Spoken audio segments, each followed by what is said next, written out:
এখন আমরা শিখব এই যে ক্রপ করা এবং ট্রান্সফর্ম, এই দুইটা বাকি আছে। এখন আমরা এখান থেকে শিখব ক্রপ করা এটা। তাহলে আমরা যাই আবার ক্যাপকাটে। এখন আমরা শিখব কিভাবে একটা ভিডিও ক্রপ করতে হয়। এখানে আমি এই ভিডিওটাতে ক্লিক করতেছি, এই ভিডিওটাতে আমি এখন ক্লিক করতেছি। এখানে দেখবেন ক্রপ অপশন, এই যে এখানে ক্রপ অপশন, ক্রপ, এই ক্রপ এটার উপর আমরা এখন ক্লিক করব। ক্রপের উপর ক্লিক করবেন, ক্লিক করার পর দেখবেন এটা কাস্টম। এটা ধরেন আমি একটু ছোটো করতে চাই, তাহলে এখানে যদি আপনি রাইট চিহ্ন দেন,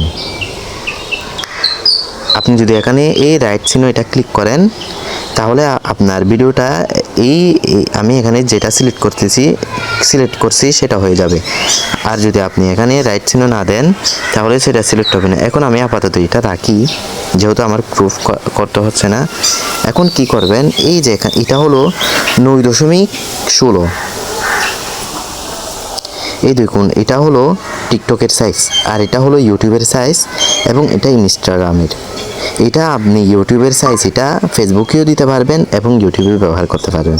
আর এটা শর্ট ইউটিউব এবং টিকটক, ইউটিউব শর্ট এবং এটাতেও এবং ফেসবুক শর্টেও আপনি ব্যবহার করতে পারবেন। এটা আমি এটা ইউটিউবের সাইজ করতে চাই, এই যে এটা এই সাইজটা করতে চাই, এই যে এই সাইজটা করতে চাই আমি।